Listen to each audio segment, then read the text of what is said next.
O'sib yetilishning har bir qadamini mangmoq qiyin. Ko'pincha vaqtlarda biz mundaq bir holatga yuzlanib qolamiz. İşimiz bo'lsin, bo'lmasin, telefon o'ynashni yaxshi ko'ramiz. O'ynab yurib, 1 soatning, yarim soatning, bir kunning qandoqlarcha o'tib ketganini bilmay qolamiz. Bir kunimiz mushundaqla o'tib ketgandan keyin vaqtni isrof qilganimizni o'ylab, az to'la pushaymon qilganmi bo'lamiz. Lekin yana bu xil ahvolning qayta yuz berishidan saqlanolmaymiz. İsrof bo'lgan vaqtimiz uchun yana pushaymon va beoromlik his qilamiz. Ilgari mundaq bir masala kishilarning diqqatini tortgan. Nima uchun nurg'un kishilar turmushning jafosini tortishga roziki, o'ginishning jafosini tortishni xohlamaydi? Bu masalaga berilgan bir olqishliq javob mundaq bo'lgan. Turmushning jafosidagi charchashni harg'inlik, ko'ngil ichish faoliyatlari bilan yeniklatgani bo'ladi. Kishilarmi buningga ko'nib qoladi. Kuni o'tsili shuningga rozi bo'ladi. O'ginishga bundaq sustlik qilishga bo'lmaydi. O'ginish bizdan boshdan oxiri o'tkir va sezgur bo'lishimizni, izchillikni saqlab, aktiv pozitsiyada qizg'inlik bilan intilishimizni talab qiladi. Haqiqatan jismoniy jihatdan charchisi yaxshi orom elib olsa hardoq chiqadi. Ruhning charchishini yo'qotmoq uncha oson emas. O'ginish bizdan ruhiy aktivlikni, tirishchanlikni va voz kechmas irodani talab qiladi. Nurg'un qiyinchiliklarga yuzlanishga to'g'ri keladi. Natija undaq oson qo'lga kelmaydi.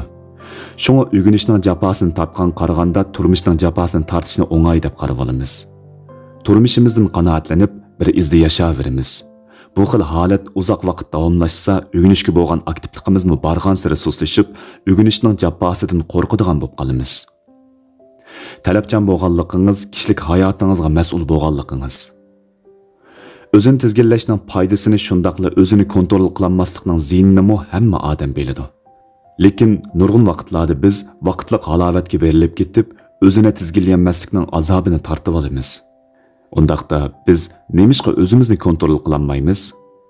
Bu dal o'zimizga talabchan bo'lolmaganligimizdandir. Talabchan bo'lolmasligimizdagi sabab bo'lsa, o'zimizda aniq kishilik hayot nishoni va yo'linishi bo'lmaganlikdan, butunlay boshqalarning bizga haydakchilik qilishiga tayinib olganligimizdan bo'ladi. Har qanday vaqtda o'zimiz ichimizdan tirishmasak, o'zimizga o'zimiz mas'ul bo'lmasak, hech kim biz uchun mas'ul bo'lib bermaydi.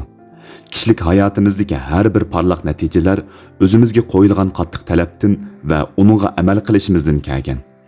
Faqat biz qanday odam bo'lishni, qanday kishilik turmush kechirishni oydinlashtirib olsaqla, andin o'rinliqni uzluksiz yengib, o'zimizni chiniqtira olamiz va yuksaltira olamiz.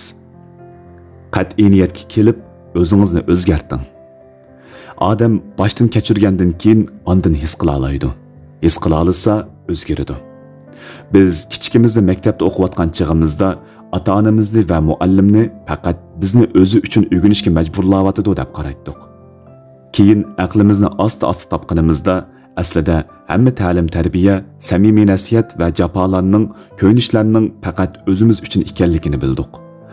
Mayli biz ular uchun o'rgandik deb qarayli yoki o'rganishga majburlanayli, biz nurg'un ishlarni boshdan kechirgandan keyin haqiqiy ahvolni tushundik.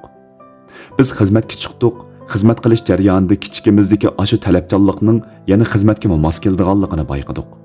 Bizning xizmatga astoydil pozitsiya tutishimiz va mas'ul bo'lishimiz o'zimizning iqtidori va amaliy kuchini namoyon qiladiganligini his qildik. His qilgan ekanmiz, cho'qim foydasiz omillarni foydali omillarga o'zgartirishimiz kerak. Albatta bu oson jarayon emas. Nurg'un qiyinchiliklar bizni kutib turadi. Shundaqdimi, bardoshlik berish qiyin bo'lganda mayuslanmang. Chunki biz astoydillik bilan qilsaqla hamma ish osonlashadi. Astoydillik bilan qilgan har bir ish o'zingizning kelgusiga texmi yaxshi ul sola oladi. Kishilik hayotda nimalarga erishishimiz bizning navbatdagi tanlashimizga bog'liq. Shunga qat'iy qarorga keling. O'zingizni o'zgarting. Shuni unutmang. O'zingizga bo'lgan talabchanligingiz kelgusingizga mas'ul bo'lganligingizdir.